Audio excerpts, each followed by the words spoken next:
8 years ago, I moved to a small mountain town to escape my past. I was 32, fresh off a tough job as a social worker. I hoped this new place would help me heal. The cottage I found was old and charming, with peeling paint and creaking floors. It felt warm enough, a place where I could breathe. One night, I started going through my late grandmother's things. She had passed away not long before I moved. As I sifted through the boxes, I found a heart-shaped locket. The inscription was strange, almost faded. I opened it, and a small heart rested inside. A chill ran down my spine, but I brushed it aside. I was just tired, I thought. Still, something felt uneasy in that room. In the following weeks, I noticed odd things happening. Shadows flickered at the edges of my vision. I heard laughter echo through the cottage, but no one was there. It made my heart race. I could not shake the feeling that I was being watched. I tried to convince myself it was just my imagination, a side effect of sleepless nights. But then, I started finding more hearts hidden around my cottage. Some were tucked in old books, others slipped into drawers. Each one felt alive, pulling at me in a way I couldn't understand. I often sat in the living room, staring at the walls. I listened carefully. I wanted to believe it was all in my head. But each time I glanced towards the shadows, I felt something waiting just out of sight. My heart pounded, and I worried I didn't belong there. One evening, while I was making dinner, I heard a giggle behind me. I turned fast, but no one was there. Just shadows in the dim light and my own breathing. My hands shook as I put down the knife. I thought about my grandmother. Did she know something? Were these hearts tied to her past, or to my own troubles? As I cleaned the kitchen counter, another heart slipped from the corner, landing softly on the floor. I froze. It felt like it was calling me. I picked it up slowly, my heart racing. Why was this happening to me? The light flickered again, dimming in the growing darkness. I felt an urge to uncover whatever secret lay beneath the surface of this cottage. But I was scared. What if I wasn't ready for what I might find? Then, I heard it again, a soft voice calling my name. I turned around, breath caught in my throat. There was nobody there. The room felt larger, emptier. The energy had shifted, and with it, my fear thickened into something darker. I knew I had to find out what was happening, but I had no idea how deep this mystery would go. The next morning, I woke up with a heavy feeling pressing down on me. The sun streamed in through the window, illuminating the dust particles floating in the air. I took a deep breath, trying to shake off the remnants of last night's fear. I needed answers, so I decided to confront the mystery head-on. I started by searching through the boxes again, my grandmother's belongings spilling out across the living room floor. Among the papers and trinkets, I found fragments of her old journals. The handwriting was familiar, yet distant. I hoped it would help me understand. But as I read, I found vague entries about the hearts and the shadows. They felt cryptic and ominous, leaving me with more questions than answers. As I leafed through the pages, I noticed a rough sketch of a heart very similar to the ones I'd found. Below it, a date, March 22nd, 1995. I shivered. It was the same day my grandmother had passed away. It reminded me of other writings that spoke of connections, of things that should never have been disturbed. Feeling restless, I decided to go for a walk to clear my mind. The crisp mountain air nipped at my skin, but the scenery was beautiful, a swirling dance of autumn leaves. I headed toward a small park in the town center, hoping the normalcy would ground me. As I strolled, I couldn't shake the feeling of being watched. When I reached the park, I spotted a woman sitting on a bench. She was in her late 60s, her long gray hair flowing like a river down her back. I recognized her as one of the locals, though we hadn't spoken much before. Something in her gaze pulled me toward her. "Do you live in that old cottage?" she asked, her voice steady and low. I nodded, unsure of how to respond. "Bad things have happened there," she said. Her eyes flickered, glinting with something that looked like sympathy. "You should leave while you can." My stomach dropped. "What do you mean?" She glanced around, almost as if she didn't want others to hear. "Hearts have a way of bringing things back.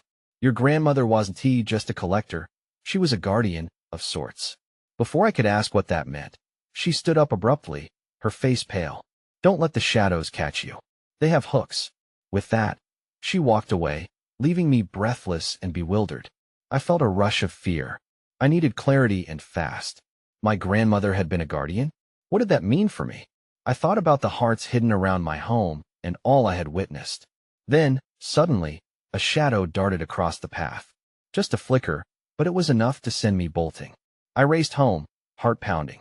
I had no answers, only more questions. But as I reached my cottage, I stumbled upon the porch. One last heart was waiting there, gleaming ominously in the sunlight. I could feel it calling to me, but this time I hesitated. Then, everything went dark. I woke up disoriented, the darkness wrapping around me like a heavy blanket. I blinked, trying to remember where I was. The faint light of late afternoon seeped through the curtains, casting strange shadows along the walls. I could feel something was wrong. My heart raced as I scrambled to sit up. Then I remembered the heart on the porch, and an icy wave of dread washed over me. I had to get up, to look for it, but a paralyzing fear held me in place. What if the woman was right? What if there was something dark waiting for me? I took a deep breath, forcing myself to stand. I couldn't let whatever this was keep me prisoner. I opened the front door slowly, ready to face whatever awaited me. Outside, the world looked unchanged at first glance.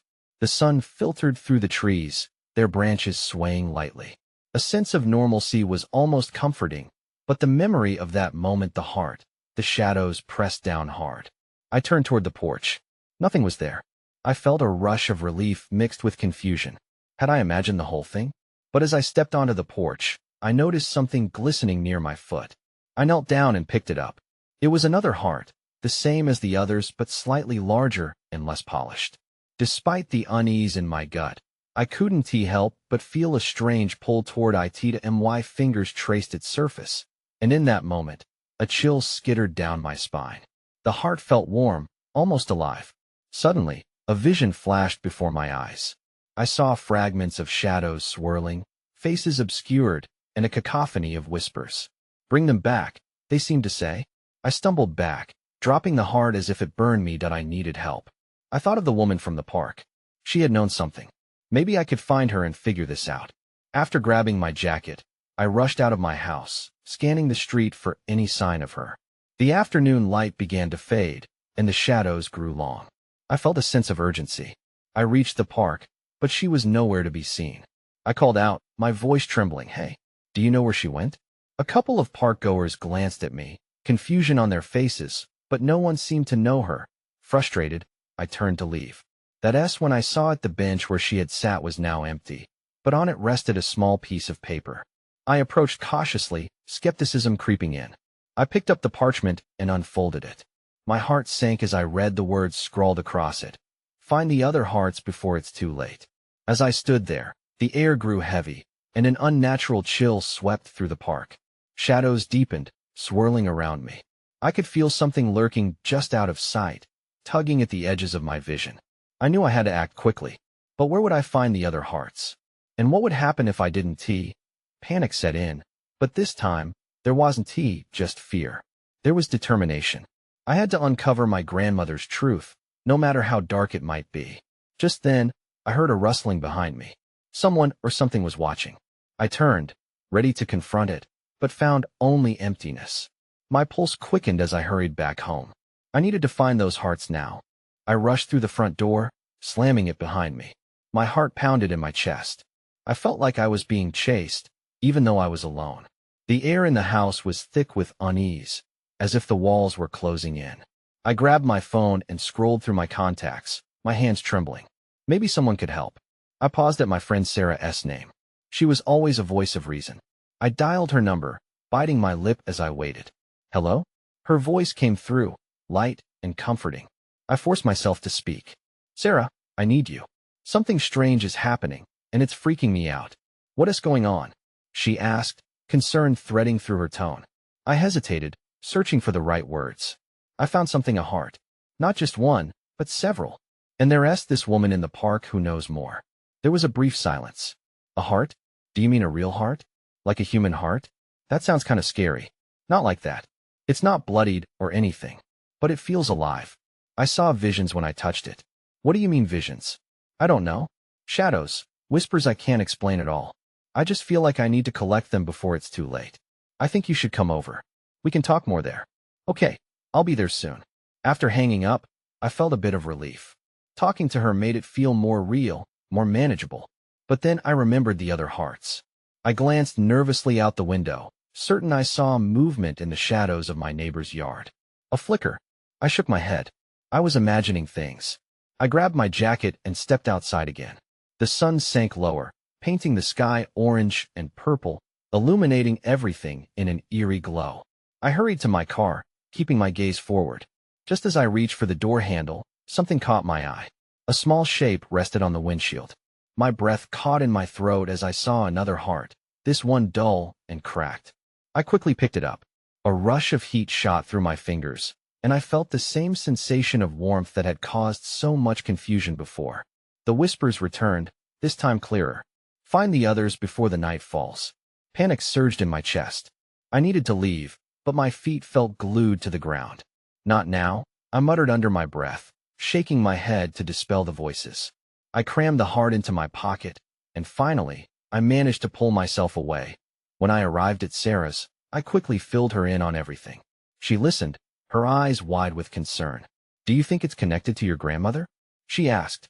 I don't know, but it has to be. She always said that her past was filled with dark secrets. Then it hit me, maybe all of this was a key to understanding why I had those strange dreams, why I felt drawn to certain places. Just as I began to feel a sense of clarity, the lights in her living room flickered. I tensed. Did you see that? She nodded slowly, a concerned look crossing her face. The air in the room shifted, and suddenly, shadows pressed against the walls, stretching and contorting. Someone or something was coming. I took a step back, ready to defend myself. We need to find those hearts, I whispered, my heart racing anew. We're running out of time. The shadows twisted into shapes, dark and menacing. I felt a chill race down my spine as Sarah and I exchanged worried glances. The weight of the moment pressed down on us. What do we do? She asked, her voice barely a whisper. We have to move. Now, I replied, fighting the instinct to freeze. I grabbed her hand and we rushed towards the front door, but the flickering lights suddenly went out, plunging us into darkness. My pulse quickened as I fumbled for the doorknob, but it felt stubbornly stuck. Is it locked? Sarah asked, panic creeping into her voice. No, we need to push it harder. I pressed against the door, feeling it wiggle slightly before slamming it open. We stumbled into the night, breathing heavy, but the air was thick with anticipation. Then, I heard it. A soft rustling from behind us, drawing closer. Run, I shouted, pulling her along. We sprinted down the walkway and into the street, the cool night air biting at our skin. But I felt the presence, as if eyes were watching us from the darkness. Where are we going? Sarah yelled, glancing back nervously. Back to the park, I said. We have to find that woman. She is the only one who might know what is happening. As we dashed through the neighborhood, I couldn't shake the feeling that we were being followed. I risked a glance over my shoulder and saw the shadows merging into one dark figure, moving swiftly behind us. I quickened my pace, pulling Sarah along. The park loomed ahead like a dark abyss. It felt strangely familiar, invoking memories and fears that I couldn't grasp entirely. Do you think it will be safe there? Sarah's breathless question echoed my own doubts. We have to try? I urged as we entered the park, my heart pounding louder than ever. The moonlight illuminated the path, and I strained my eyes, searching for any sign of the woman with the answers. Then I spotted her, standing by the old oak tree, her silhouette shimmering in the pale light. I darted toward her, praying she could shed light on this madness. Please, I gasped as we reached her. We need help. I have the hearts, but something is after us. She turned slowly, her eyes gleaming with an otherworldly glow. You have begun the collection, then? Her voice was calm, almost soothing, yet it sent a shiver down my spine. Collection? What does that mean? I stammered, clutching the heart in my pocket. The hearts are part of a much larger game, one that few understand. The beings that follow you are drawn to what you hold, she said, glancing nervously into the darkness behind us. You must act swiftly, or they will claim them and you for their own. Before I could respond, the figure that had been pursuing us stepped into the light. I froze. It stood tall, shrouded in darkness, its eyes glinting like emeralds. Give them to me. The voice was low and smooth, like silk hiding a blade that I felt the pounding of my heart drown out my thoughts. The being was here, and it wanted what I had. Run, I shouted. But before we could turn, the world went dark again, and every ounce of hope began to slip away. I blinked, trying to adjust to the darkness that enveloped us. Panic surged through me, but I felt the pull of Sarah's hand. "Where are we?" I gasped, sensing she was still there beside me. The otherworldly figure had vanished, but the air crackled with tension, heavier than before. Suddenly, a weak light broke through the darkness. I squinted toward it, realizing it was shimmering just ahead. "This way." I pulled Sarah along, our feet crunching on twigs and leaves. The light grew brighter, revealing a small clearing in the park. As we stepped into the clearing, I noticed the trees were oddly arranged, forming a circle. At the center lay a small stone altar, covered in faintly glowing symbols. "What is this?" Sarah asked, awe and fear mixing in her voice. "This wasn't here before," I said. I scanned the area, instincts on high alert. The feeling of being watched crept back, clawing at my nerves. "But it's connected to everything that is happening." The woman appeared again, emerging from the shadows. "You have discovered the Heartstone," she said, nodding toward the altar. "It's a gathering place for hearts. Use it wisely." "Why does it matter?" I asked, trying to keep my voice steady. "What does it do?" She stepped closer, her gaze intent. "By placing the hearts upon it, you can draw power from the collection. But be warned, it will attract the beings that seek them. Your choice will determine your fate." My fingers drifted to the heart in my pocket. Holding it felt like holding a live wire. "If we give it to you, can you protect us?" I asked, desperation rising. The wind rustled through the trees, almost mocking my uncertainty. "No, the hearts must be laid willingly." The woman looked me in the eyes, and for a moment, I saw the fear lurking within her as well. "You must make the decision. They will come, and you must be prepared." I glanced back to where we had come, a shadow flickering just beyond the edge of the clearing. The being was returning, more determined than ever. "We don't have much time," I said, pushing back rising dread. Sarah breathed heavily beside me. "I can't just hand it over. We've fought too hard to get here." "I know," I replied, staring at the Heartstone. "But we're out of options. If it gives us a chance." The ground suddenly trembled beneath our feet, a violent reminder of the urgency we faced. "It's time," the woman urged, glancing toward the darkness. That's when I saw it, a shape emerging from the shadows, grotesque and looming, drawing closer. A wave of terror swept through me. "We have to act now." As I hesitated, my heart pounding, I felt the surreal power of the heart in my pocket pulse against my palm. It was awakening. It was calling out to me. "Sarah, I need you to trust me," I said, meeting her gaze with a mix of fear and determination. "Whatever comes next, we face it together." With a deep breath, I stepped towards the altar, knowing that whatever I chose now could change everything. As I stepped closer to the altar, I could feel the air shimmering with energy. The heart in my pocket pulsed again, almost alive. I hesitated. This was it, the moment of decision. Could we really place it down there and hope for the best? "Make a choice," the woman urged, her voice rising above the rustling leaves that surrounded us. Sarah squeezed my hand tightly, her expression caught between fear and defiance. Before I could think, the grotesque shape from the shadows lunged forward, its eyes glowing with an ominous light. I glanced back and saw more figures flickering into view behind its shadows, shifting, hungry for that heart. "Now," I shouted, adrenaline surging through my veins. I pulled the heart out of my pocket, a deep crimson that seemed to pulse in rhythm with my own heart. "It's the only way," I yelled, the weight of the choice crashing down on me. I moved closer to the altar, and the figures outside the circle let out a low growl, as if sensing my intention. The moment my fingers touched the cold surface of the stone, a surge of energy shot through me, warm, yet terrifying. I raised the heart, feeling it warm against my hand. "This is for us," I shouted, uncertainty fading as determination took over. I placed the heart carefully in the center of the altar that a blinding light erupted from the Heartstone. Almost instantly, the world around us shifted, trees shimmered, shadows twisted and screamed as the light spread out, pushing the figures back. I was engulfed in the glow, a kaleidoscope of colors flashing before my eyes. "Stay close," Sarah cried, and I felt her grasp tighten around my arm. The figures recoiled at the light but quickly rallied, reacting like a horde driven mad by the sudden brightness. They screeched, an unholy sound filled with rage and desperation. I couldn't see their faces, but I felt their anger like a storm brewing just behind us. Do something, Sarah urged, panic creeping into her voice. I don't know, I shouted back, helplessness creeping in. The light from the Hearthstone was bright, but it wouldn't last forever. What do we do? Use the power. The woman shouted over the noise. You may control it. My heart raced as the symbols on the altar began to glow, responding to the heart I had placed there. Instinctively, I reached out to the energy swirling around us, feeling it tug at my mind, begging for direction. Focus. I grunted, closing my eyes and breathing deeply. I imagined the light expanding, forcing the darkness away. I thought of everything I wanted to protect: my home, my friends, Sarah. Just then, the ground shook violently. The figures lunged forward again, their grotesque forms twisting toward the light, desperate to reclaim what we had unleashed.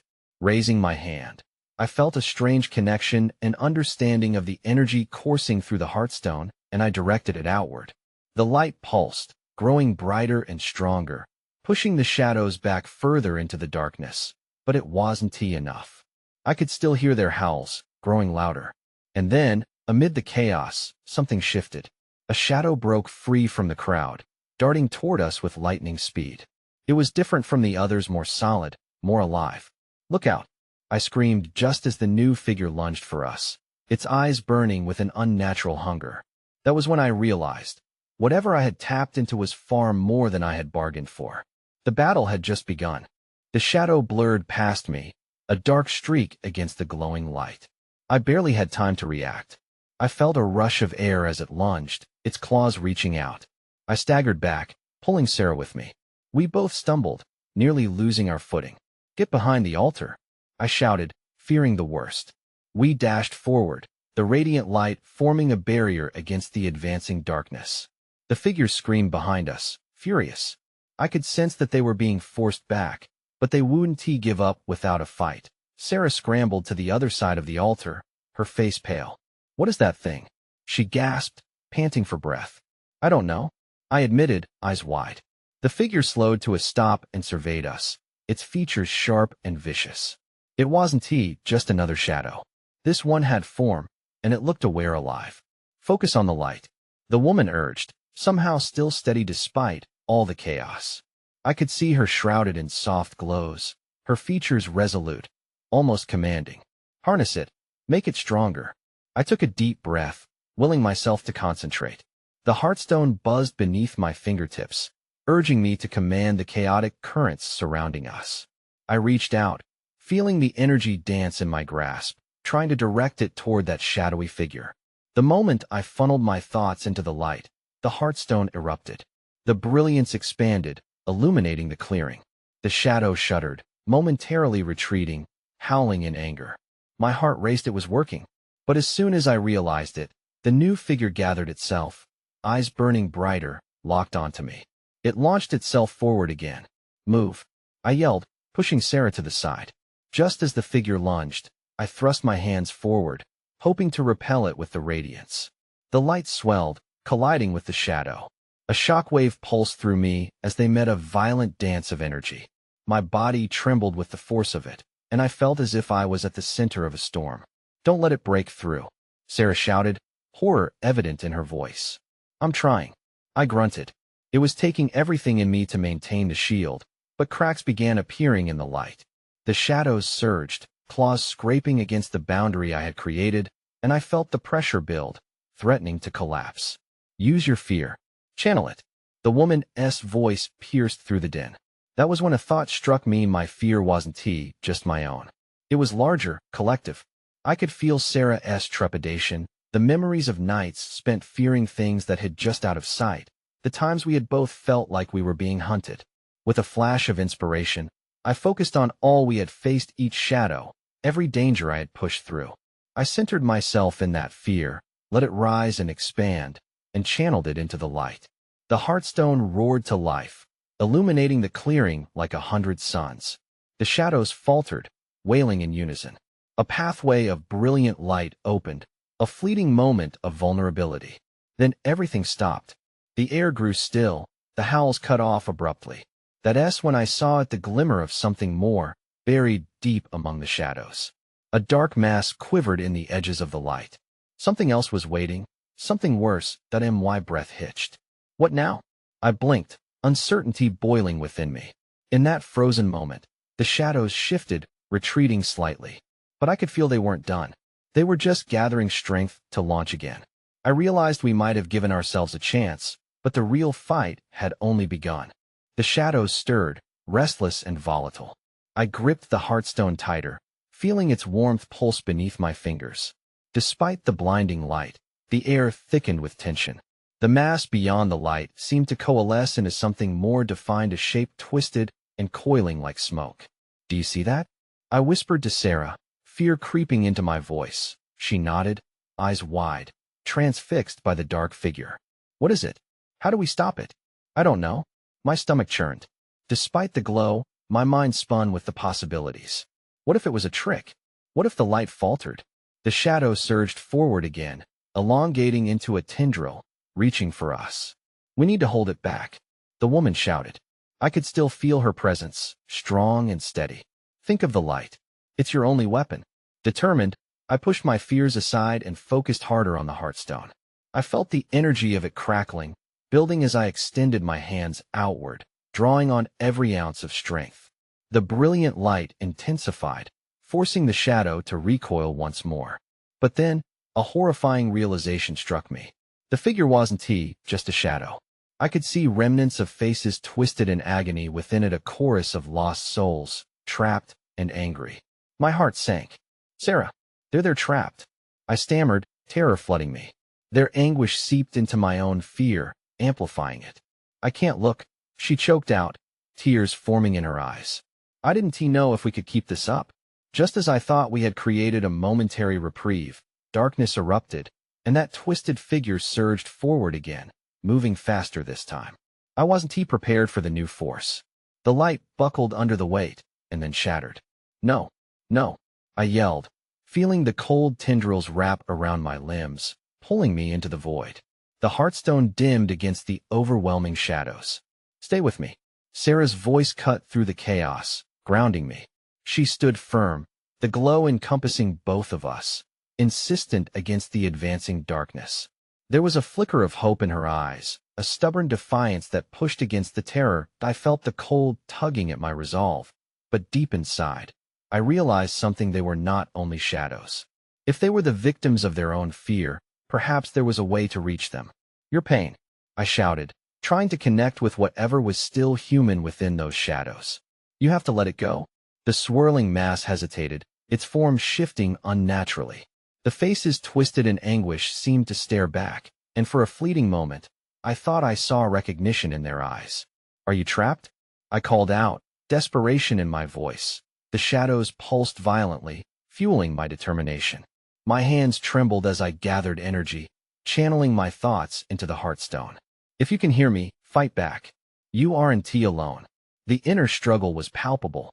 Then, as if my words ignited something deep within their essence, the shadows began to ripple. I could feel a shift, a crack forming in their collective pain. Yes, that's it, I encouraged, acutely aware that time was running out. The darkness was still there, but now it was flickering. Finally, I heard a sound like a long-held breath breaking free. Something within the mass twisted and swirled, and then a figure broke through the tendrils, stepping forward into the light. I gasped, realizing the truth. This figure was familiar. It was a face from my past, one I thought I'd lost. Jacob? I whispered. But as soon as I recognized him, the figure crumpled into shadows again, retreating into the dark.